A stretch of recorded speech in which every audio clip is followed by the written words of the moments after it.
మళ్ళీ మనంగా పరిశీలన చేసుకొని యోగ్యమైన రీతిగా ప్రభు యొక్క రక్త మాంసములో పాలు పంపులు పొందుదాం. ప్రభు యొక్క రక్త మాంసములో పాలు పంపులు పొందే ముందుగా దేవుని యొక్క వాక్యము నుండి ఒక లేఖన భాగాన్ని చదువుదామండి. యోహాను సువార్త 6వ అధ్యాయము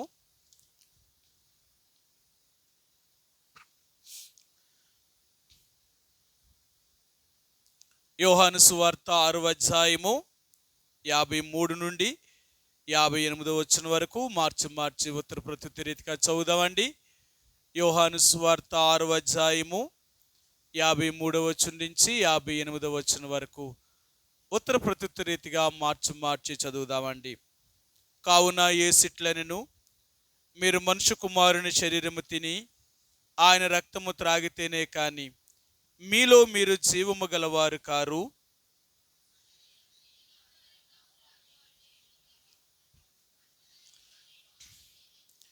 నా శరీరము నిజమైన ఆహారమును, నా రక్తము నిజమైన పానమునై ఉన్నది.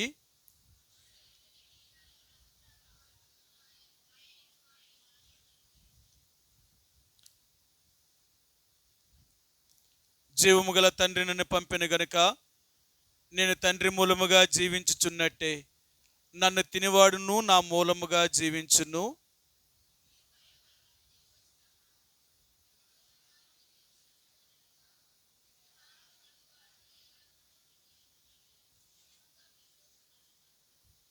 మరొక లేఖన భాగాన్ని చదువుదామండి. ఎఫెసీయులకు రాసిన పత్రిక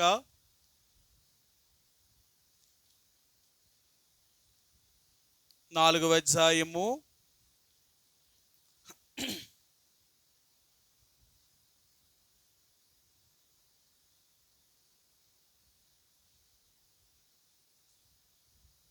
29 నుంచి 32వ వచనం వరకు ఈ 4 వచనాల్ని ఉత్తర ప్రత్యుత్తర రీతిగా చదువుదాం.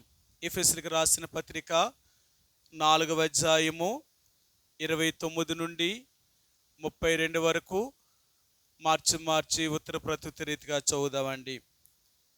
వినివారికి మేలు కలిగినట్లు మార్చి చదువుదామండి. నేను కొంచెం చదువుతాను, మీ వచనాన్ని మీరు చదవండి. వినివారికి మేలు కలిగినట్లు అవసరమును బట్టి క్షమాభివృద్ధికరమైన అనుకూల వచనమునే పలుకుడు గాని దుర్భాష ఏదైనను మీ నోట రానియ్యకుడి.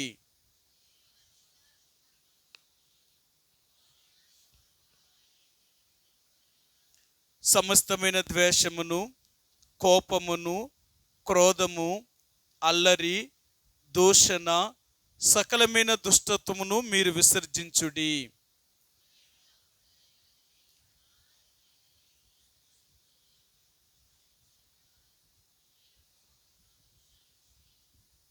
చదువుబడిన లేఖన భాగాన్ని దేవుడు దీవించునుగాక. ప్రభు యొక్క రక్త మాంసములో మనం పాలు పంపులు పొందే ప్రతిసారి కూడా దేవుని దగ్గర మనంగా పరిశీలన చేసుకుని పరీక్షించుకున్న వారమై యోగ్యముగా దేవుని యొక్క రక్త మాంసములో మనం పాలు పంపులు పొందవలసిన వారుగా ఉంటున్నామండి. ఎన్నోసార్లు మీకు చెప్తూ ఉంటాను, పాలు పంపులు పొందడం వల్ల వచ్చే లాభం ఏంటి, పాలు పంపులు పొందకపోవడం వల్ల వచ్చే నష్టం ఏంటి. ఎన్నోసార్లు మీరు పాలు పంపులు పొందుతున్నారు, కానీ పాలు పంపులు పొందుతున్నప్పుడు నువ్వు ఏమి మేలు అనుభవిస్తున్నావు? పాలు పంపులు పొందకపోవడం వల్ల నువ్వు ఏమి పోగొట్టుకుంటున్నావు? ఈ రెండు మనకు తెలియాలి. ఎందుకంటే దేవుడు ప్రభు యొక్క బల్ల దగ్గరికి వచ్చినప్పుడు 2 విషయాలు మనకు జ్ఞాపకం చేస్తున్నాడు. ఒకటి, నేను ఇచ్చే మొదటి అవకాశం ఏంటంటే నిన్ను నీవు పరీక్షించుకోవడము. ఒకవేళ నువ్వు ఈ భూమి మీద ఉన్నంత వరకు నువ్వేంటో, నీ స్థితి ఏంటో నువ్వు పరీక్షించుకోకుండా ఈ లోకములో నీకు ఇష్టం వచ్చినట్లుగా నువ్వు జీవించగలిగితే, చనిపోయిన తర్వాత నేను నీకు తీర్పు తీర్చేవాడును. ఇక్కడ నువ్వు తీర్పు తీర్చుకోలేదనుకో, ఇక్కడ నువ్వు పరీక్షించుకోలేదనుకో, ఒకరోజు నేను పరీక్ష చేస్తాను నేను నీకు. సరే, ఈ రోజుల్లో నేను ఒకసారి హాస్పిటల్కి తీసుకెళ్ళాను. ఒక పేషెంట్ని తీసుకెళ్తే ఒకప్పుడు డాక్టరే బీపీ చెక్ చేసేవారు, డాక్టర్ గారే వెయిట్ చూసేవారు, డాక్టర్ గారే పరీక్ష చేసిన తర్వాత అప్పుడు అని చెప్పేవారు. కానీ ఇప్పుడు అలా లేదు. ముందు మనం హాస్పిటల్కి వెళ్ళగానే అక్కడ ఓపీ దగ్గర ఒక నర్సు కూర్చొని నీ పేరేంటి అని అడుగుతున్నారు. అడిగిన తర్వాత అక్కడే నీ బీపీ చెక్ చేస్తున్నారు, ఉందా లేదా చూస్తున్నారు. ఒకవేళ నీ జ్వరం అయితే జ్వరం ఎంత ఉంది ఏంటి అని ఏలే చెక్ చేస్తున్నారు. నువ్వు ఎంత బరువు ఉన్నావు ఎంత బరువు లేదు అని ఏలే రాస్తున్నారు. ఆ ఓపీ సీట్ మీద అన్నీ రాసి అప్పుడు డాక్టర్ దగ్గర పంపిస్తున్నారు. అప్పుడు డాక్టర్ ఆ సీట్ చూసి నీకు ఇది లేదు ఇది లేదు ఇది లేదు, అసలు కారణం ఏంటి అది దాన్ని చూసి చెప్తున్నారు. అంతే కదా. ప్రభు యొక్క బల్ల దగ్గరకు వచ్చినప్పుడు కూడా మొట్టమొదటిగా మనకు మనం పరీక్ష చేసుకోవలసిన వారు, మనకు మనంగా పరీక్ష చేసుకోవాలి. మనం ఎలాగున్నాము, మనం ఏం చేస్తున్నాము, దేవుణ్ణి ఎరిగిన వారమని చెప్పుకుంటున్న మనము దేవుణ్ణి ఎరిగిన వారుగా జీవిస్తున్నామా? ఈ రోజుల్లో దేవుణ్ణి ఎరిగిన వారు అనేవారే మరి ఎక్కువగా భక్తిహీనులుగా మారిపోతున్నారు. ఈ దినాలు ఎలాంటివో తెలుసా? రక్షణ లేని వారు చెడిపోవడం కాదు, రక్షించబడిన వారిని చెరపబడుతున్నారు. ఇవి చాలా అపాయకరమైన దినాల్లో ఉన్నాం. అందుకనే బైబిల్ గ్రంథంలో అంటాడు, అంత్య దినములలో అపాయకరమైన కాలములు. ఇవన్నీ ఎలాంటి కాలాలు తెలుసా? చాలా అపాయకరమైన కాలములు.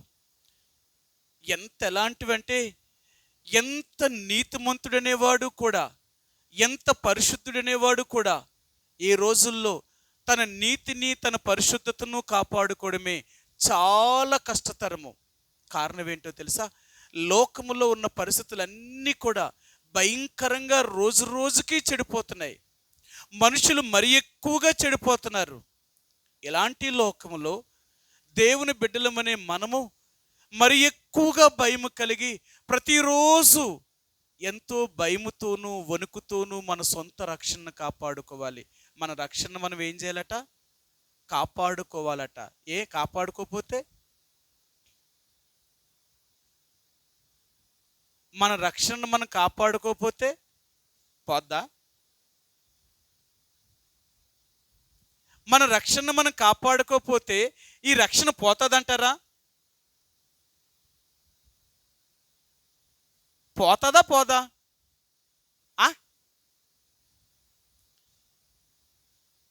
చాలాసార్లు అంటాం, ఒక్కసారి మనం రక్షించబడ్డాము అంటే రక్షణ అనేది ఒక్కసారే పొందుతామంట, 10 సార్లు ఏం పొందమంట.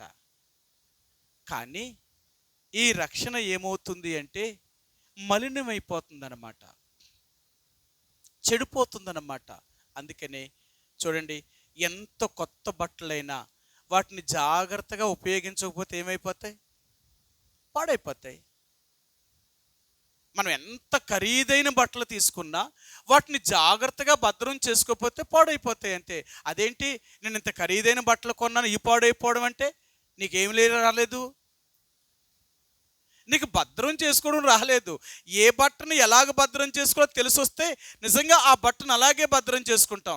ఆ బట్టను భద్రం చేసుకోవడం ఉపయోగం నీకు తెలియలేనప్పుడు ఏ బట్ట అయితే ఏంటి?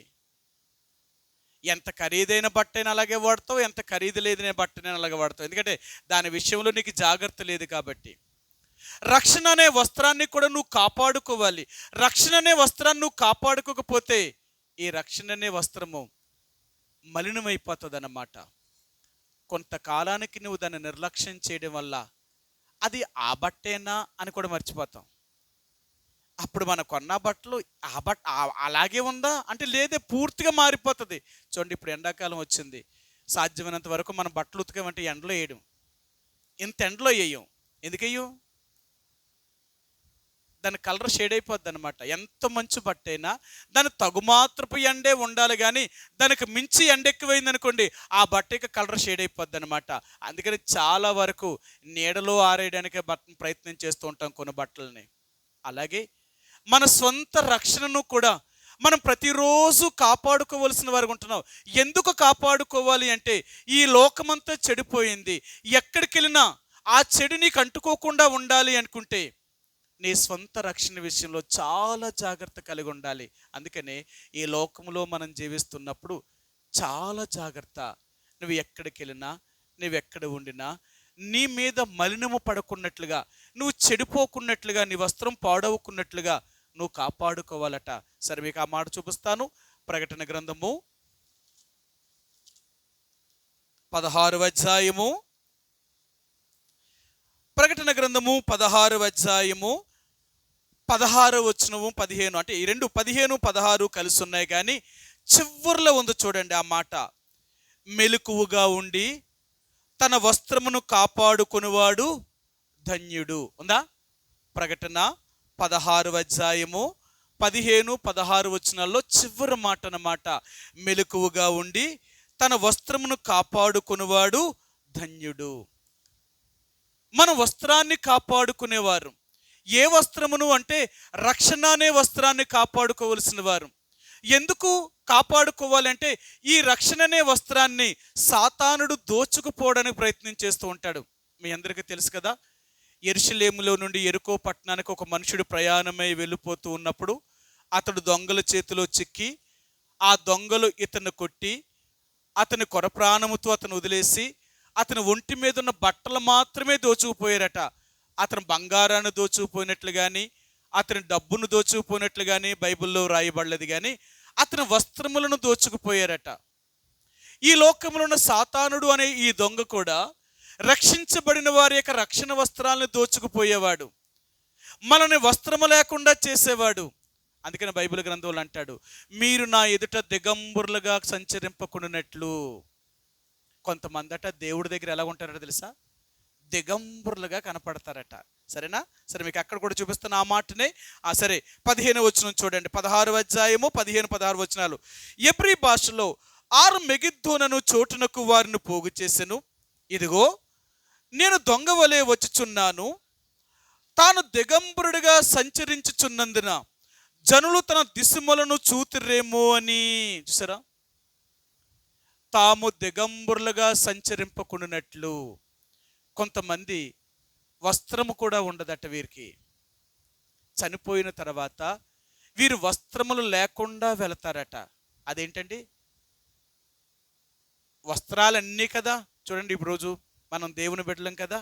ఎవరైనా మరణించినప్పుడు, నిద్రించినప్పుడు మంచి సూట్ వేసి, మంచి ఎందుకంటే వాళ్ళకి ఏదైతే ఇష్టమైన బట్టలు కుట్టించుకున్నారో ఆ బట్టలు వేసి ఒక మంచి పెట్టి తయారు చేసి ఆ పెట్టిలో పెట్టి ఆ మనిషిని సమాధిలో పాతి పెడుతున్నాం. మరి బట్టలతోటే పెడుతున్నాం కదా, మళ్ళీ లేసేటప్పుడు ఆ బట్టలతోటే లెగాలి కదా. కానీ ఇవి శరీర సంబంధమైన బట్టలు. ఇవి రోజు ఉంటే రేపు పాడైపోతాయి. కానీ ఆత్మ సంబంధమైన బట్టలు అనేవి ఇవి ఎప్పటికీ పాడవు. అవునా? ఆత్మ సంబంధమైన బట్టలు ఉన్నాయంటారా? కొన్ని బట్టలు చెప్పండి. ఒకటి రక్షణ వస్త్రం, నీతి వస్త్రము, ఉల్లాస వస్త్రము, మహిమగల వస్త్రము,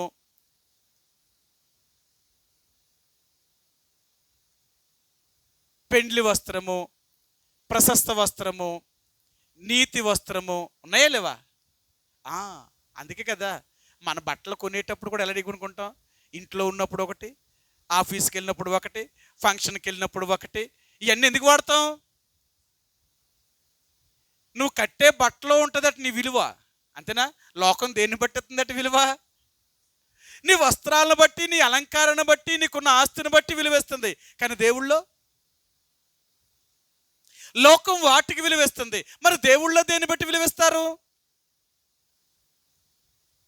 లోకానికి దేవుడికి చాలా వ్యతిరేకమైనవి ఉన్నాయి.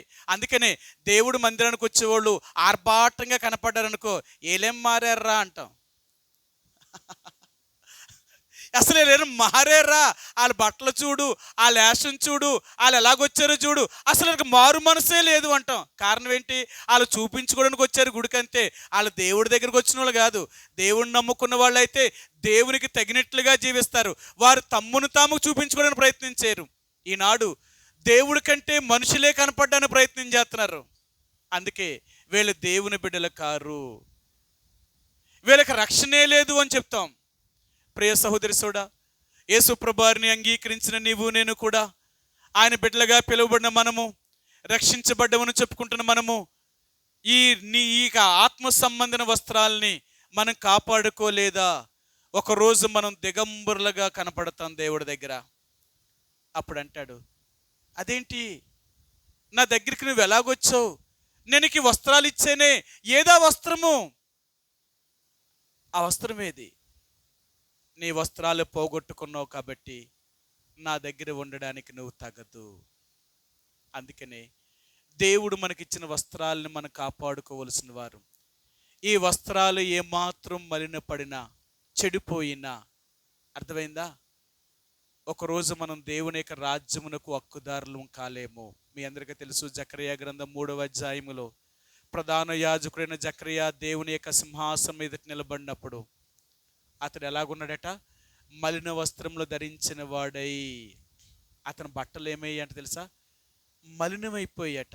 ఎందుకు మలినమయ్యాయి అంటే వారు చేసిన క్రియలను బట్టి. ప్రియ సహోదరి సోడా, యేసు ప్రభువారిని అంగీకరించిన నీవు నేను కూడా దేవుని యొక్క రాజ్యములోనికి ప్రవేశించాలి అంటే దేవుడు మనకిచ్చిన ఈ రక్షణ అనే వస్త్రాన్ని మనం చాలా జాగ్రత్తగా కాపాడుకోవాలి. ప్రతిరోజు మనం చాలా జాగ్రత్తగా ఉండాలి. ప్రతిరోజు ఏ ఒక్క రోజైనా మనం ఆ చిన్న నిర్లక్ష్యం చేసామా ఆత్మీయ జీవితంలో, అది చాలా ప్రమాదకరమైనవి. అందుకనే బైబిల్ గ్రంథంలో అంటాడు, అపవాదికి చోటు ఇవ్వకుడి అంటాడు ఆయన. అపవాది ఎంత ప్రమాదకరమైన వాడో తెలుసా? వాడికి చిన్న అవకాశం దొరికింది అంటే వాడు చాలా పెద్దదిగా వాడు చేసి మన జీవితాన్ని అంతం చేయగలిగిన వాడు. అందుకనే అపవాదికి ఏమాత్రం కూడా మనకు చోటు ఇవ్వడానికి ప్రయత్నించేదు. చిన్నదిచ్చినా చాలు, అది చాలా ప్రమాదకరమైన వాడు. మనం అనుకుంటాం, చిన్నదే కదా, ఇది చేస్తే ఏమైందిలే, ఇలాగుంటే ఏమైందిలే, అలా వెళ్తే ఏమైందిలే. మన నిర్లక్ష్యం, మన అజాగ్రత్త, అది మనం దేవుని యొక్క రాజ్యాన్నే పోగొట్టుకునేదిగా చేస్తుందన్నమాట. అందుకనే దేవుని యొక్క బిడ్డలుగా ప్రతిరోజు ప్రతి క్షణము కూడా నిన్ను నీవుగా పరిశీలన చేసుకొని ఎంత జాగ్రత్తగా మనం కాపాడుకునేవారమో. అందుకని అంటాడు, నిన్ను నీవే కాపాడుకోవాలి, నిన్ను నువ్వే జాగ్రత్త పడాలి. ఒకరోజు నువ్వు దేవుని ఎదురు కనపడడానికి నువ్వుగా ఎలాగ సిద్ధపడుతున్నావు? ఈ 2 మాటలు మీకు చూపిస్తాను. మీకు ఎన్నోసార్లు చూపించాను, మరలా చూపిస్తాను. ఆమోసు గ్రంథము 4వ అధ్యాయము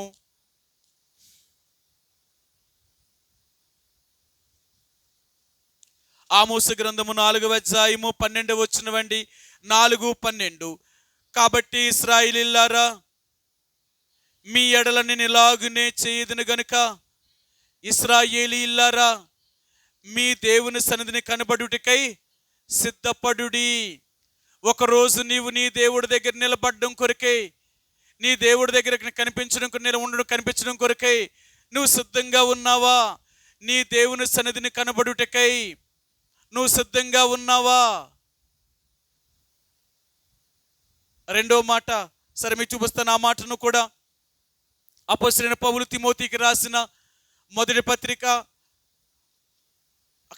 రెండో పత్రిక 2వ అధ్యాయము. అపోస్తలుడైన పౌలు తిమోతికి రాసిన 2వ పత్రిక 2వ అధ్యాయము 15వ వచనమండి.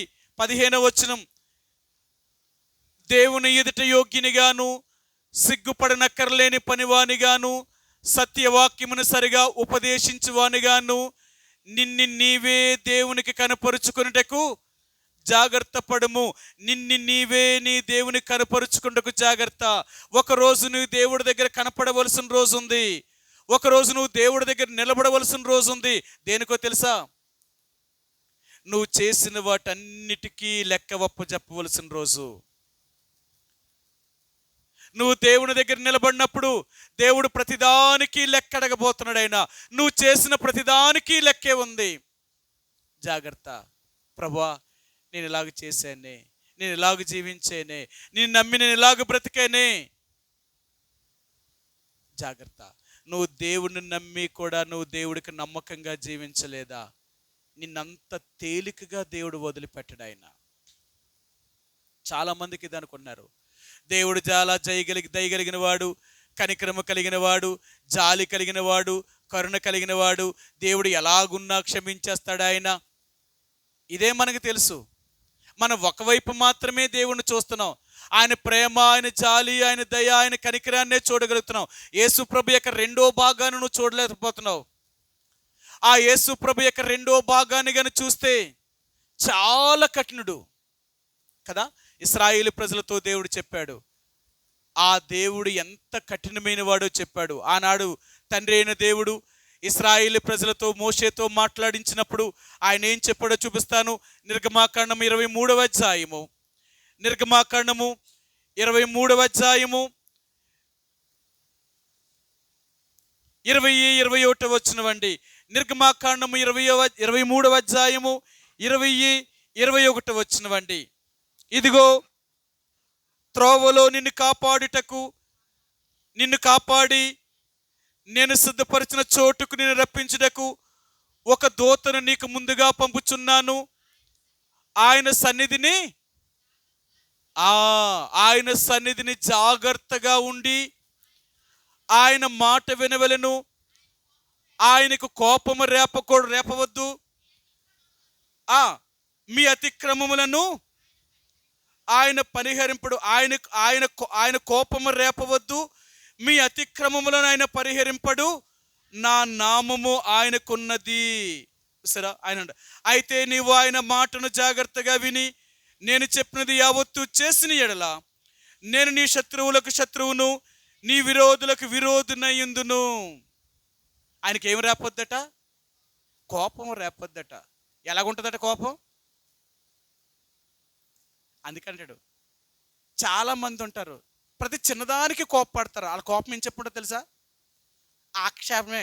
ఆక్షణమే కోపం వాళ్ళది. కానీ చాలామంది కోపం త్వరగా రాదు. కొంతమంది కోపం త్వరగా రాదట. వీళ్ళ కోపం ఎలాగుంటుందో తెలుసా? చాలా భయంకరమైందట. కోపం రాని వాళ్ళకి కానీ కోపం వచ్చిందంటే వీళ్ళ కోపం చాలా భయంకరంగా ఉంటుంది. అందుకన్నాడు భార్య ఎడల భర్త కోపం వచ్చింది అనుకున్నాడు చంపేస్తాడట. సామెతల గ్రంథంలో అంటాడు కోపం అనే దాని గురించి ఎన్ని మాటలు చెప్తాడు. ఆ కోపము కానీ వచ్చింది అంటేనట ఆయన కోపం వచ్చే వేళట ఎవ్వరూ నిలవలేరట. అందుకని దేవుడు అంటాడు నా కోపము రేపొద్దు, నా కోపము రేపొద్దు, నా కోపము రేపొద్దు అని దేవుడు అంటాడు. కానీ మనం ఏం చేస్తాం? ఏం చేస్తావో చూస్తాను నేను, ఏం చేస్తానో చూస్తాను నేను, ఏం చేస్తావో చూస్తానంటే ఏం చేస్తాడు ఆయన అని అన్నాడు. ఆ యేసుప్రభువారి గురించి ముందే చెప్పాడు ఆయన కోపము రేపొద్దు. ఆయన కోపము రేపారా మీ పాపమునైనా క్షమించలేడు అని చెప్పాడు. కానీ వీళ్ళేం చేశారు? మాటి మాటికి ఆయన కోపాన్ని వీళ్ళు రేపారు. ఎప్పుడైతే మాటి మాటికి ఆయన కోపాన్ని రేపారో ఆయన కోపం ఎక్కువైపోయి అలా ఇదే మాట అన్నాడు, అరణ్యములో అందరినీ చంపి పారేశాడు. అవునా? మీ అందరికీ తెలుసు కదా. ఎబ్రీయులకు రాసిన పత్రిక 3వ అధ్యాయంలో అంటాడు నాకు కోపం పుట్టించిన వారెవరు? నేను ఎవరి మీద కోపపడ్డాను? ఎవరిని చంపేశాను? నేను నా కోపం రేపిన వారినే కదా నేను చంపాను. నేను చెప్పాను రేపొద్దు రేపొద్దు రేపొద్దు అని చెప్పాను, కానీ వీళ్ళు నా కోపం రేపారు అన్నాడు ఆయన. 3వ అధ్యాయము ఎబ్రీయులకు రాసిన పత్రిక 3వ అధ్యాయము 16వ వచనమండి. 3:16 విని కోపం పుట్టించిన వారెవరు? మోషే చేత నడిపించబడి ఐగుప్తులో నుండి బయలుదేరి వచ్చిన వారే కదా. ఎవరి మీద 40 ఏండ్లు ఆయన కోపగించెను? పాపము చేసిన వారి మీదనే కదా. వారి శవములు అరణ్యములో అని చెప్పాడు ఆయన. నాకు కోపము కానీ రేపేరా వారు శవమైపోతారట. ఆయన కోపం వచ్చిందా ఆ మనిషిని బూడిద చేసేస్తాడట దేవుడు, మట్టి చేసేస్తాడట. అందుకని అంటాడు నా కోపం రేపొద్దు, నా కోపం రేపొద్దు అంటాడు. సరే మీకు ఆ మాట కూడా చూపిస్తాను. కీర్తన గ్రంథము 78వ కీర్తన, కీర్తన గ్రంథము 78వ కీర్తనలో దావీదు మహారాజు ఈ కీర్తనను ఆయన రచించినప్పుడు ఆయన ఏం చెప్పాడో మీకు చూపిస్తాను. ఆయన 38-39 వచనాలండి. 38-39 అయితే ఆయన వాత్సల్య సంపూర్ణుడై వారిని నశింపజేయక వారి దోషమును పరిహరించువాడు, తన ఉగ్రతను ఏమాత్రమును రేపుకొనక పలుమార్లు కోపమును అణుచుకునేవాడు కాగా వారు కేవలము శరీరులై ఉన్నారనియు విసిరి వెళ్ళి మరల రాని గాలివలే ఉన్నారనియు ఆయన జ్ఞాపకము చేసుకొనెను. ఎన్ని అవకాశాలు ఇస్తున్నాడో తెలుసా దేవుడు? అంటున్నాడు నేను కొట్టేనా నువ్వు చచ్చిపోతావు, మట్టి అయిపోతావు. నువ్వు చావకుండా బాగుపడతావని నీకు అవకాశం ఇస్తున్నాను నేను నీకు. కానీ నువ్వేమనుకుంటున్నావు తెలుసా? ఆయన ఏం చేయగలడు, ఆయన ఏం చేయగలడు. ఆయన కోపం వచ్చిందనుకో, ఆయన కోపం ఎదుట ఏ నరుడు నిలబడాడట. ఇందాక నా బైబిల్ అంతా చదివేసుకున్న తర్వాత, నేను అంతా అయిపోయిన తర్వాత పేపర్ జస్ట్ టైం ఉంది, ఇంకొక 5 నిమిషాలు టైం ఉంది కదండి, స్నానం చేయడానికి బాత్రూమ్కి వెళ్ళారు కదండి. నేను ఏం చేశానంటే పేపర్ తిరిగేశాను. పేపర్ తిరిగేస్తే ఒక విషయం అందులో చూశానన్నమాట. ఒక కుటుంబము వాళ్ళ బంధువు మరణించాడని అతను కడచూపు కొరకు వెళ్తున్నారట. ఆ చనిపోయిన ఆయన చూడడానికి వెళ్తున్నారట. వెళుతూ ఎలాగెళ్తున్నారు తెలుసా? ఆయన, వాళ్ళిద్దరు పిల్లలు, ఆమె, ఇలా నలుగురు బండి మీద వెళ్తున్నారట. బండి మీద వెళ్తూ మార్గ మధ్యలోనే బండి యాక్సిడెంట్ అయింది. బండి యాక్సిడెంట్ అయితే ముగ్గురు చచ్చిపోయారు. తండ్రి, ఇద్దరు పిల్లలు రోడ్డు మీదే పడి చచ్చిపోయారు. భార్య తీవ్రమైన గాయాలు తగిలి కోమాలో హాస్పిటల్లో ఉందట. ఆమె ప్రాణంతో ఉంటుందని ఏమీ నమ్మకం లేదట. చావు అనేది ఎంత భయంకరమైన తెలుసా? ఎప్పుడు ఎలాగో సంభవిస్తుందో మనకు తెలియదు. ఎప్పుడు మనం ఏమైపోతామో మనకు తెలియదు. జాగ్రత్త. అందుకని అంటాను, ఎప్పుడు జాగ్రత్త జాగ్రత్త అని ఎందుకు దేవుడు చెప్తున్నాడు తెలుసా? ఇందుకే చెప్తున్నాడు దేవుడు. ఏ రోజు మన మరణమో మనకు తెలియదు. మనం అనుకోకుండా ఈ భూమి మీదకి మన మరణమే కానీ సంభవిస్తే ఆ పరిస్థితుల్లో మనం దేవుడి దగ్గరికి వెళ్తామా? ఎన్ని మరణాలు వింటున్నామో, ఎన్ని మరణాలు చూస్తున్నామో. మనం ఏమనుకుంటున్నాం తెలుసా? మనమేం మనుషులం కదా, జంతువులం కాదు. జంతువుకి ఏంటో తెలుసా? దానికి ఏం లేదు. జంతువుకి ఏమి లేదు, వివేచన జ్ఞానం లేదు. అందుకంటాడు, మీరు బుద్ధి జ్ఞానము లేని గాడిదవలనేను, కంచర గాడిదవలనేను ఉండొద్దు అంటాడు. ఆ పశువులకు ఏమన్నదట? బుద్ధి జ్ఞానము ఆ గాడిదలకు లేదట, ఆ గుర్రాలకు లేవట. మనకేముంది? మనకేమున్నాయట? బుద్ధి జ్ఞానము ఉందట. బుద్ధి జ్ఞానం ఉన్నోళ్ళు ఏం చేస్తారట? బుద్ధి జ్ఞానం ఉన్నోళ్ళు ఏం చేస్తారట? జాగ్రత్త పడతారు. అర్థమైందా? బుద్ధి జ్ఞానం ఉన్న వాళ్ళు జాగ్రత్త పడతారట. ఏం చూసి? అర్థమైందా? వీళ్ళు పరిస్థితులు చూసి జాగ్రత్త పడతారట. మరి ఎన్ని చూస్తున్నావు, ఇన్ని వింటున్నావు, మనకేమైనా ఉందా? మనకేం జాగ్రత్త ఉందంట? వాళ్ళకి టైం అయిపోయింది వెళ్ళిపోయారా, వీళ్ళకి టైం అయిపోయింది వెళ్ళిపోయారు, వాళ్ళకి అలా జరగాలని రాసి ఉంది, వాళ్ళకి అలా జరిగింది. మరి మనకి లేదా? మనకి రాశాడు. అర్థమైందా? మనకి ఒక దినం అనేది పెట్టాడు, కానీ అది ఎప్పుడో మనకు తెలియదు అంతే. అందుకనే నీ మరణ దినం ఎప్పుడో నీకు తెలియదు కాబట్టి నువ్వు దానికి జాగ్రత్త పడాలట. ఏమో ఈ క్షణాన్ని నేను పోతే నేను ఎక్కడికి వెళ్తాను, లేదా రేపు వెళ్ళిపోతే నేను ఎక్కడికి వెళ్తాను, ఇలాగుండి నేను దేవుడి దగ్గరికి వెళ్తానా అని ప్రతిరోజు నిన్ను పరీక్షించుకోవాలా. ఉందంటావా? అలాగే ఉండి ఇలాగుంటే ఇలాగెందుకుంటాం మనం?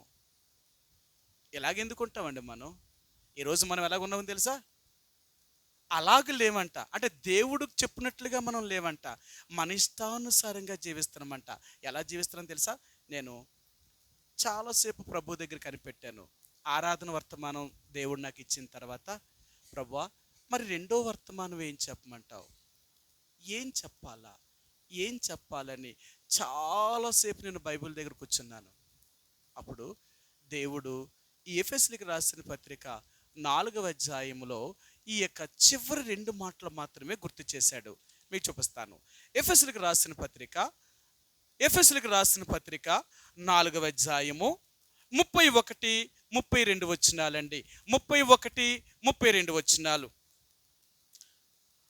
సమస్తమైన ద్వేషమును, కోపమును, క్రోధమును, అల్లరి, దూషణ, సకలమైన దుష్టత్వమును మీరు విసర్జించుడి.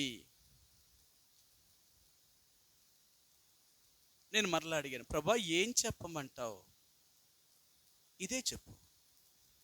నా ప్రజలు ఎలాగుండాలో తెలుసా? సరే, 32 వచనం. ఒకని ఎడల ఒకడు దయ కలిగి కరుణాహృదయులై క్రీస్తునందు దేవుడు మిమ్మును క్షమించిన ప్రకారము మీరును ఒకరిని ఒకరు ఆ, ఇది చెప్పు. వారు ఎలాగుండాలో తెలుసా? వారు దయాహృదయులై, వీరు కరుణ కలిగిన వారై, దయ కలిగిన వారై, ఒకరిని ఒకరు క్షమించుచు క్రీస్తు వలె ఉండాల. నన్ను పోలి ఉండాల నా ప్రజలు. కానీ ఎలాగున్నారు తెలుసా? అలా లేరు. వీరు ఎలా ఉన్నారట? కక్ష, క్రోధము, ద్వేషము, అసూయ, అల్లరి, ఒకరి మీద ఒకరికి పడతలేదట. ఒకరి మీదకు ఒకరికి ద్వేషం అంట. ఎలాగున్నారు తెలుసా? ఇలాగున్నారు. నా ప్రజలు నన్ను పోలి జీవిస్తా లేదు వాళ్ళు. వీళ్ళు ఇలాగ జీవిస్తున్నారు. ఇంకెలాగుంటే వీరు నా ప్రజలేంటి? వీరు నా ప్రజలు కారు. వీరు నా రాజ్యం చేరరు. నువ్వు చెప్పు. నా రాజ్యము చేరాలి అంటే నన్ను పోలి జీవించాలి. వారు ఒకరిని ఒకరు క్షమించాలా, ఒకరిని ఒకరు క్షమించుకోవాలా. మనం ఏం చేస్తున్నాం తెలుసా? ఒకరంటే ఒకరికి ఇంకా కక్ష పెరిగిపోతుంది. నన్ను ఎలాగంటారా, నన్ను ఎలాగంటారా, నేనెవరిని, నేను ఇలాగుంటాను, నేను అలాగుంటాను, నేను ఇంతే. దేవుడు అంటున్నాడు, మీరా దేవుని ప్రజలు, ఇలాంటి వారా దేవుని ప్రజలు. ఇలాంటి వారికి దేవుని యొక్క రాజ్యంలో చోటు లేదు. ఈ రోజైనా దేవుడు చెప్తున్నాడు, ఇలాంటి వాటిల్లో ఏ ఒక్కటి నీ హృదయంలో ఉన్నా నువ్వు దేవుని యొక్క రాజ్యానికి ప్రవేశించలేవు. అందుకని అంటాడు కదా, పాపం అనేది ఏ చిన్నదైనా సరే దేవుని యొక్క రాజ్యానికి చేరకుండా మళ్ళీ అడ్డుపడేది. చిన్నది. ఈరోజు దేవుని యొక్క బిడ్డలుగా యేసు ప్రభువుని అంగీకరించిన వారిగా ఉంటున్న నీవు నేను కూడా మనం ఎలాగ జీవిస్తున్నాం ఈ లోకంలో దేవుని బిడ్డలమని చెప్పుకుంటూ. ఈరోజు మనం ఎలాగున్నాం తెలుసా? ఒకరి తప్పులు ఒకరు వెతుకుతున్నాం. ఈరోజు మనం ఎలాగున్నామంటే, నువ్వు ఒక్కసారి, నేను మరలా చెప్తున్నాను, ఒకరి గురించి నీ మైండ్లో చెడు ఆలోచన వచ్చింది, ఒక చెడ్డ ఆలోచన నీకు వచ్చింది అంటే ఆ మనిషి నీకు ఎప్పుడు అలా కనపడతానే ఉంటారు. అది స్త్రీ అయినా పురుషుడైనా. నువ్వు చూసే ధోరణి, నువ్వు ఆలోచించే ధోరణి ఎలాగుంటుందో నీకు అలాగే అర్థమవుతారనమాట. కానీ నేను నిన్న మమ్రే యేసుదాస్ గారు మరణించినందుకు వాళ్ళకి ఏదో కూడిక పెట్టుకున్నారు. అదేదో పేరెట్టారులేండి. ఏ పేరెట్టినా ఆయన గురించి మాత్రం చచ్చిపోయినోడికి మాత్రమే పేరెట్టి మీటింగ్ పెట్టారు. అది ఒక రకరకాలుగా పెడుతున్నారు. ఇది స్తుతి కూడికని, ఇది ఆదరణ కూడికని, ఇది జ్ఞాపకం అంటే ఎలా చెప్పరు కదా. మన వాళ్ళు చాలా తెలివైన వాళ్ళు కదా. భక్సింగ్ గారు సహవాసంలో ఉన్న మహా తెలివైన వాళ్ళు. అందుకని ఏం పెడుతున్నారు? అది స్తుతి కూడికంట, ఆదరణ కూడికట. మరి భక్సింగ్ గారికి ఎవరు ఎట్లేదు ఆదరణ కూడిక? మరి భక్సింగ్ గారితో పనిచేసిన సేవకులు చచ్చిపోయినప్పుడు ఎవరికి మరి ఎందుకు పెట్టలేదు ఆలో స్తుతి కూడిక? సరే, ఏదైతే పెట్టారు సరే. ఆయన గురించి ఎంతమంది సాక్ష్యం ఇస్తున్నారు తెలుసా? బతుకుండగా ఎవరో చెప్పలేదు ఆయన గురించి. నేను ఎంతమంది చెప్పినోడల్లా గురించి నాకు తెలుసు. చెప్పినోడల్లా అందరూ ఆయన గురించి ఏం చెప్పారని నాకు తెలుసు.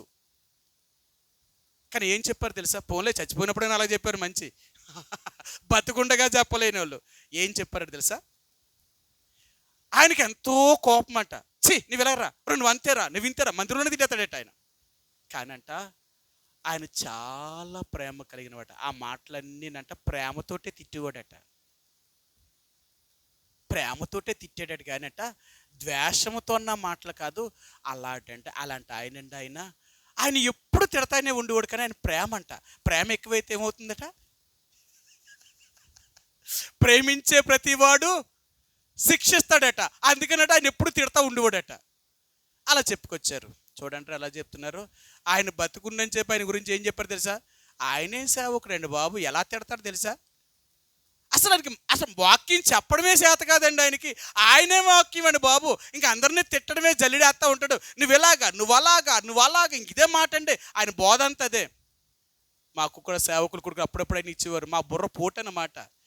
ఏట్రా మాకు ఇలాంటోడికి ఇచ్చారు. అసలు ఏం చెప్తాడు ఆయన? నిజంగా నేనే చెప్తున్నాను. ఆయన సేవకుల కొడుకులో మీటింగ్ ఇస్తే మా బుర్ర తినేసేవాడు అనమాట. మేము చాలాసార్లు చెప్పాము, ఏంటంటే అసలు సేవకుల కొడుకు మేము ఎందుకు వస్తున్నాము, ఇలాంటి వాళ్ళకి ఎందుకు ఇస్తున్నారు? రమ్మంటారా, మానేమంటారా? మేము వచ్చేది ఆత్మీయంగా బలపడడానికి, అంతేకాని ఇలాంటివి కాదు. మీరు చెప్పగలరా? చెప్పలేకపోతే ఎవరినైనా పిలిపించండి, లేకపోతే మానేయండి. అందుకనే ఈ రోజుల్లో సేవకులు కూడిక అంటే చాలామంది వెళ్ళడం కూడా మానేసాం. ఎందుకు? అక్కడికి వెళ్ళి ఆదరించబడ్డం, మనం పురుకొల్పబడ్డం లేనప్పుడు ఎందుకు అక్కడికి వెళ్ళేది? అర్థమైందా? ఈ రోజు నేను అంటాను, ఈరోజు ఒక్కొక్కరు ఎలా చెప్తున్నారంటే బ్రతుకుండగా లేని సాక్ష్యాన్ని చనిపోయిన తర సాక్ష్యం ఇస్తున్నారు. సరే, ఏదైనా ఉన్నాయి. ఈరోజు నాది అంటున్నాను, మన జీవితంలో మనం ఎలాగన్నాను, నువ్వు ఒక మనిషిని ఎలాగ చూస్తావో నీకు అలాగే కనపడుతూ ఉంటారు. అందుకనే దేవుని బిడ్డలు ఎప్పుడూ కూడా మంచిగానే ఆలోచించేవారు. అందుకనే లోకంలో అంటారు, నువ్వెప్పుడు కూడా మంచిని తలంచు, మంచిగానే ఆలోచించు, నువ్వు చెడుగా ఎప్పుడూ ఆలోచించొద్దు. నువ్వు చెడు ఆలోచించడం మొదలు పెట్టావా నీకు అన్ని చెడుగానే కనపడతాయి. అవునా? బైబిల్లో నుంచి మీకు ఆ మాట చూపిస్తాను. మత్తయి సువార్త 12వ అధ్యాయంలో యేసు ప్రభువారు చెప్పిన మాట, ఇది ఎవరో ఒక మనిషి చెప్పిన మాట కాదు, దేవుడే స్వయంగా చెప్పిన మాట మీకు చూపిస్తాను. 12వ అధ్యాయము, మత్తయి సువార్త 12వ అధ్యాయము 33-34 వచనాలు. చెట్టు మంచిదని ఎంచి దాని పండును మంచిదని ఎంచుడి, లేదా చెట్టు చెడ్డదని ఎంచి తన పండును చెడ్డదని ఎంచుడి. చెట్టు దాని పండు వలన తెలియబడును. సర్పసంతానమా, మీరు చెడ్డవారయ్యుండి ఎలాగు మంచి మాటలు పలుకగలరు?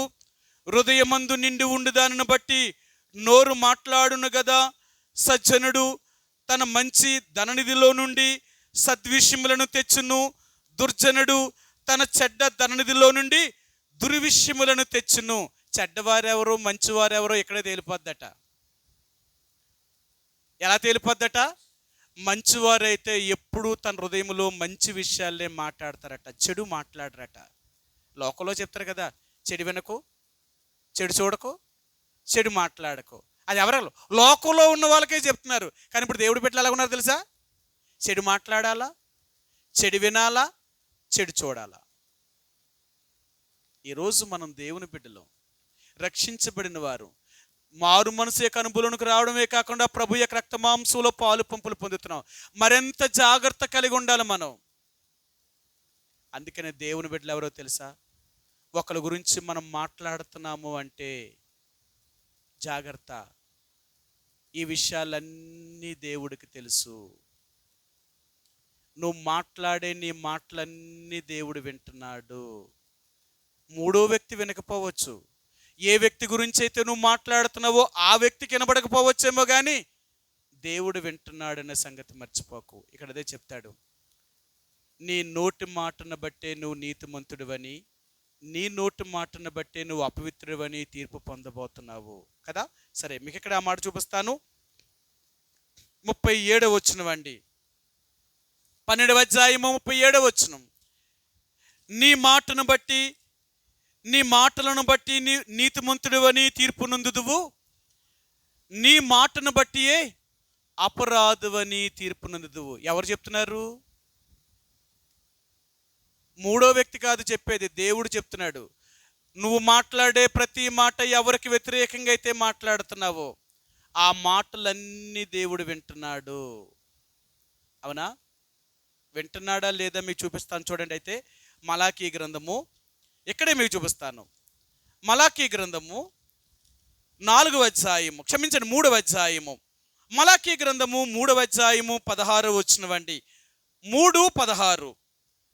అప్పుడు యెహోవా యందు భయభక్తులు గలవారు ఒకరితోనొకరు మాట్లాడుకొనుచుండగా యెహోవా చెవియొగ్గి ఆలకించెను, మరియు యెహోవా యందు భయభక్తులు కలిగి ఆయన నామమును స్మరించుచు ఉండు వారికి జ్ఞాపకార్థముగా ఒక గ్రంథము ఆయన సముఖమునందు వ్రాయబడును. ఎవరు మాట్లాడుతుంటేనట? దేవుణ్ణి ఎరగిన వారు మాట్లాడితే రాత్తలేదట. దేవుని యందు భయభక్తులు కలిగి ఒకరిని ఒకరు మాట్లాడుకొనుచుండగా. ఏం మాట్లాడుతున్నారు? ఏం మాట్లాడాలా? ఈరోజు దేవుని బిడ్డలు ఇద్దరు కలిశారనుకో, ఏం మాట్లాడుతున్నారు తెలుసా? ఇంకొకరి కోసం మాట్లాడుతున్నారు. వాళ్ళు ఎవరు? వాళ్ళో దేవుడు బిడ్డలే.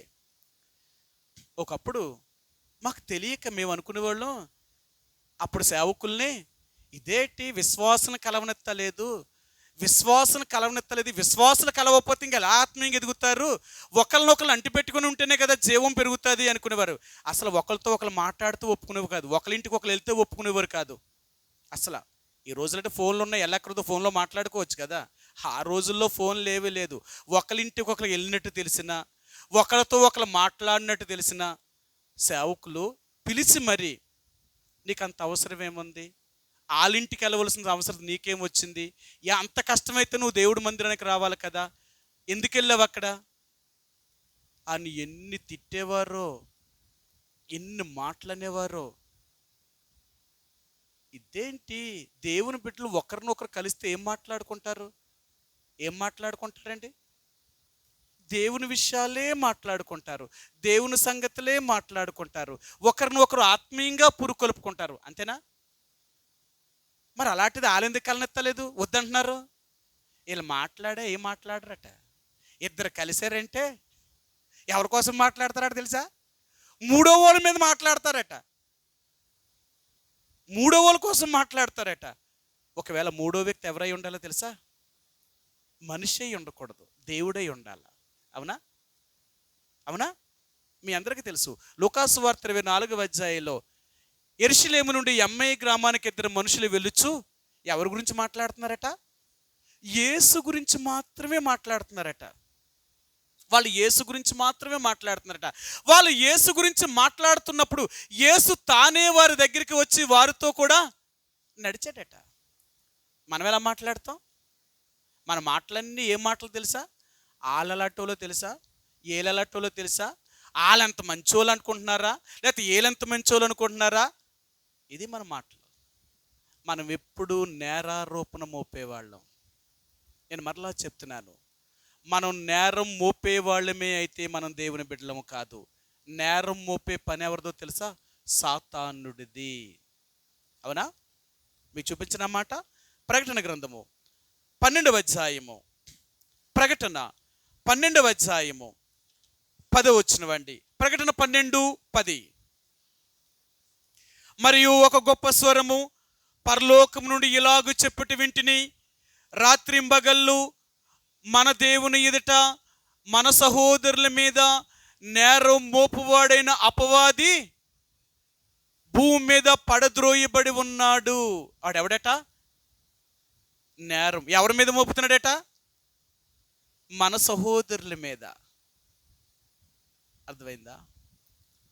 మన సహోదరు. ఇప్పుడు చూడండి, మీ ఇంట్లో వాళ్ళ గురించి ఎవరైనా ఒకరు మాట్లాడుతున్నారు, మీరు ఏమంటారు? మా చెల్లి గురించి, మా అక్క గురించి అలా మాట్లాడతారా? మీరు అలా మాట్లాడతారని ఎంతో గొడవాడేస్తాం వాళ్ళని. మా కుటుంబం గొడవలో మీకు సంబంధం ఏంటి? మా కుటుంబం గొడవలో మీరెవరు రావడానికని?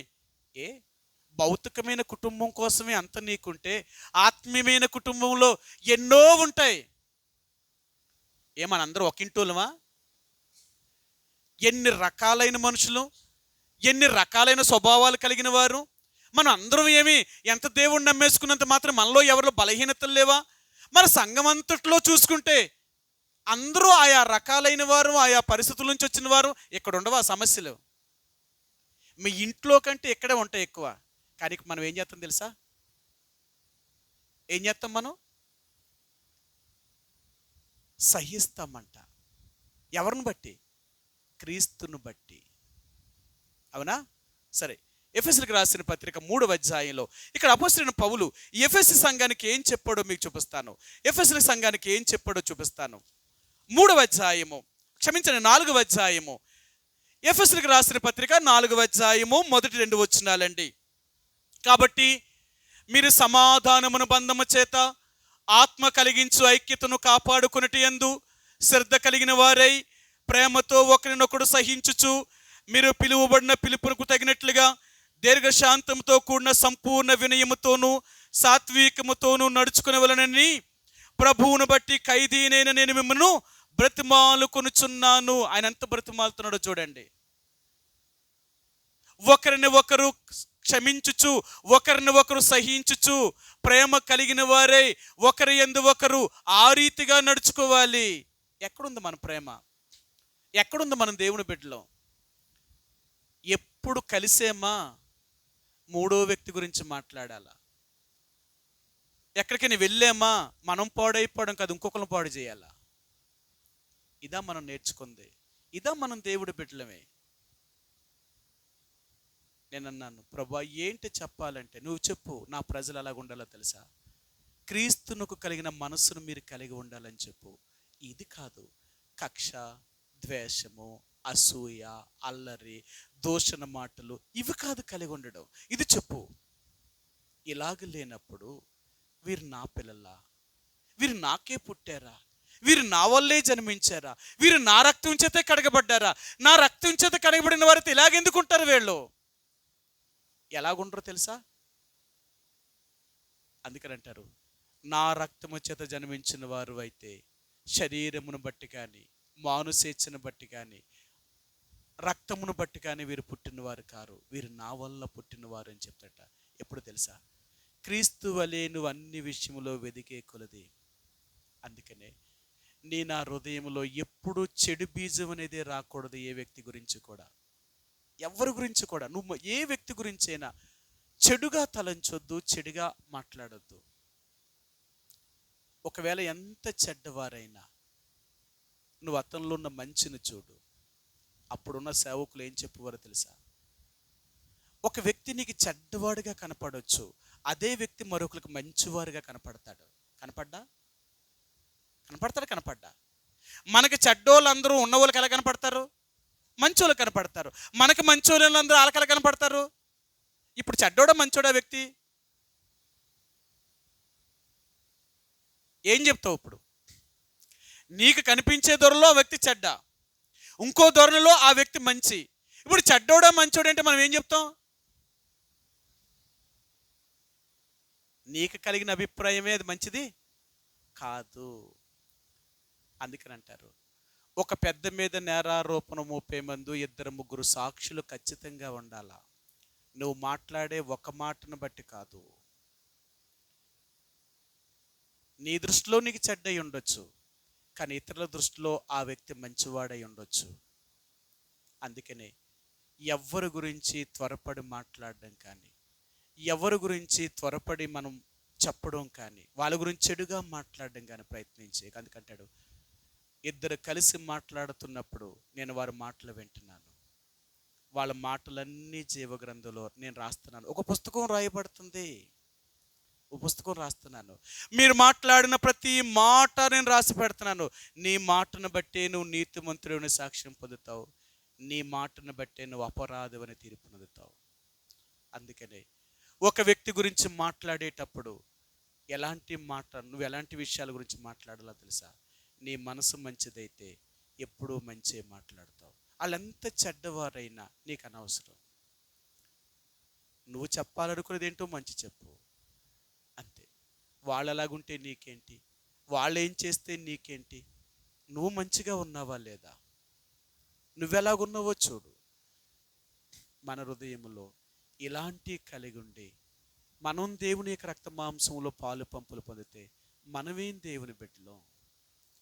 చెప్పుకోవడానికి దేవుని బిడ్డలం అంతే, చెప్పుకోవడానికి దేవుని బిడ్డలు. ఎందుకంటే వీరు పైకి భక్తి కలిగిన వారి వలె ఉన్నారు, కానీ దాని శక్తిని ఆచరించలేని వారు. కాబట్టి దేవుని బిడ్డలుగా ప్రభు యొక్క రక్త మాంసములో పాలు పంపులు పొందే ముందుగా ఇలాంటి స్వభావం కాదు.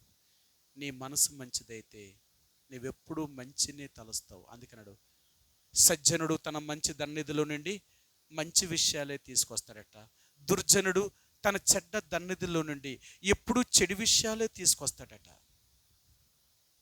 నువ్వు చెడ్డవారా మంచివారా అనే దేన్ని బట్టి అంటే, నీ హృదయంలో ఉన్న దాన్ని బట్టి, నువ్వు పలికే మాటను బట్టి, నువ్వు చెప్పే మాటల బట్టి, నువ్వు వినే మాటలను బట్టి.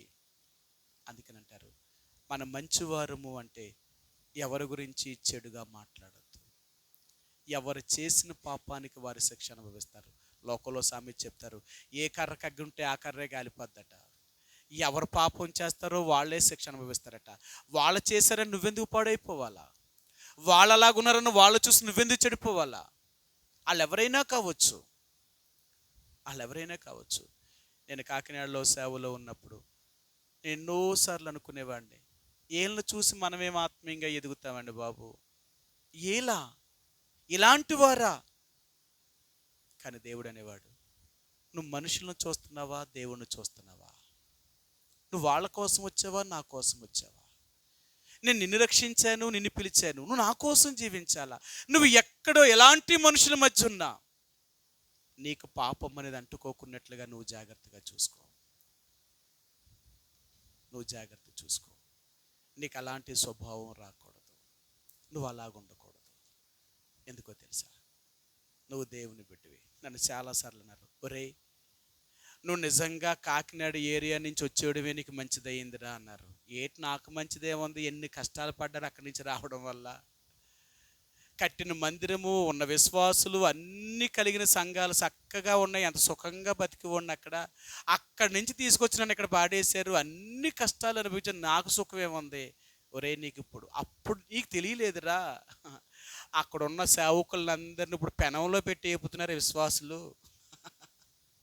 పెనంలో పెట్టి ఏపుతున్నారా అక్కడ ఉన్న సంఘస్థులు. నిజమేనండి, మీరు నిజంగా చూస్తే అక్కడ ఉన్న సంఘాలన్నీ కూడా ఎలాగైపోయాయి అంటే, మరేనందం గారు మరణించిన తర్వాత నాకు తెలిసిన 18 సంఘాల్లో ఈ రోజున్న పరిస్థితులు చూస్తే ఎంత మారిపోయాయో. ఆయన ఉన్నంత వరకే భయం కలిగి ఉన్నారేమో, కానీ ఆయన ప్రాణం పోయిన తర్వాత పరిస్థితులన్నీ అయిపోయాయి. నువ్వు చాలా అదృష్టవంతుడు అన్నారు. నేనేమో అదృష్టవంతుని కాదు. నిజమేరా, నీకు అలాంటి మనసు రాలేదురా, అందుకే దేవుడిని తప్పించాడేమో. నేను అంటాను, తప్పు. లోన్ ఒకటి పైకొకటి పెట్టుకుని సేవ చేయడం మంచిది కాదు.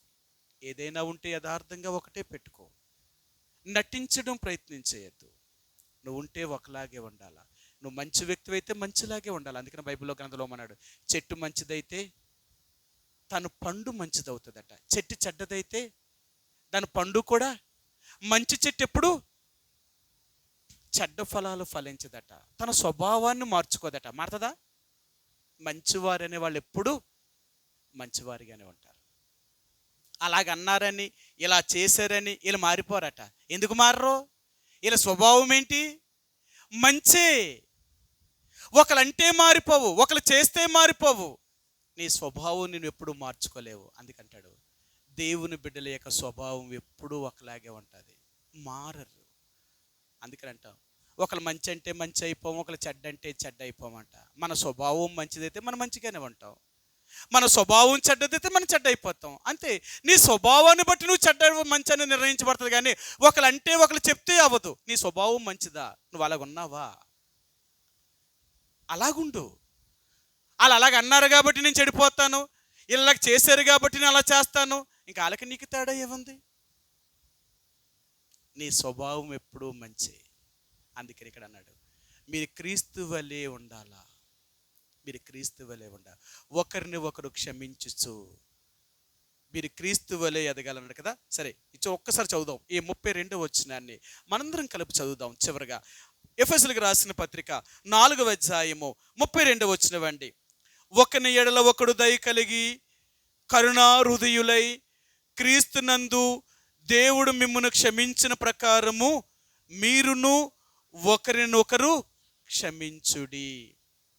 ప్రియ సహోదరి సహోదరుడా, ప్రభు యొక్క రక్త మాంసములో పాలు పంపులు పొందుతున్నప్పుడు మనం ఎలాగున్నాం? అందుకనే మనం ఎప్పుడూ మంచి తలంచు, ఎవ్వరి గురించి దేని గురించి చెడు తలంచొద్దు.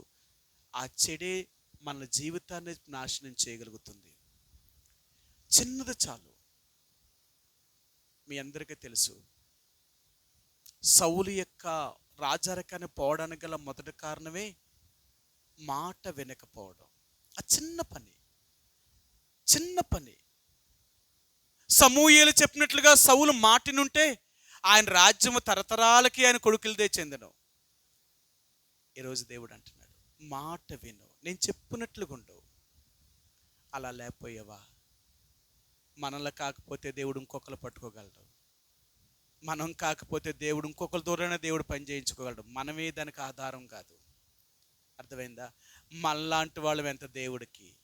మనం అనుకుంటాం, నేను లేకపోతే ఆ గుడి ఇలాగ ఉంటుంది, నేను వెళ్ళకపోతే ఆ సంఘం అలాగ అయిపోతుంది, నేను ఉంటేనే ఆ సంఘం బతుకుతుంది. దేవుడు అంటాడు, నువ్వుంటేనా నా సంఘాన్ని నేను పోషించగలుగుతాను, నేను కాపాడగలుగుతాను. మనమెంత దేవుడికి. ఈ రోజుండి రేపు మట్టిలో కలిసిపోయేవాళ్ళం. అలాగనుకుంటే దేవుని యొక్క సంఘాన్ని ఎప్పుడో సాతాను కనపడకుండా చేసేయాల. ఆడి వల్లే కాలేదు, ఆడి వల్లే కాలేదు. మనం దేవునికి సంఘానికి క్షేమాభివృద్ధిని కలిగించేవారు, ఎన్నున్నా మనం సహించేవారు, ఓర్చుకునేవారు. అలాగెప్పుడైతే మనం కలిగి ఉండగలుగుతామో నిజంగా నువ్వు అన్ని విషయంలో క్రీస్తు వలె ఎదుగుతున్నావు. ఏ రోజు ఈ లోకంలో ఏది జరిగినా మనం దేవుడితో కూడా సదాకాలము ఉండగలుగుతాం. ఆ రీతిగా దేవుడు నిన్ను నన్ను సిద్ధపరచునుగాక. ప్రభు యొక్క రక్త మాంసంలో పాలు పంపులు పొందే ముందుగా కొద్ది క్షణాలు మనం పరీక్షించుకుందాం. ఏదైతే దేవుడు వాక్యం మనతో మాట్లాడిందో ఆ వాక్యం చేత మనం పరిశీలన చేసుకొని పరీక్షించుకున్న వారమై మన జీవితాన్ని పరిశీలన చేసుకొని యోగ్యంగా ప్రభు యొక్క రక్త మాంసంలో పాలు పంపులు పొందుదాం.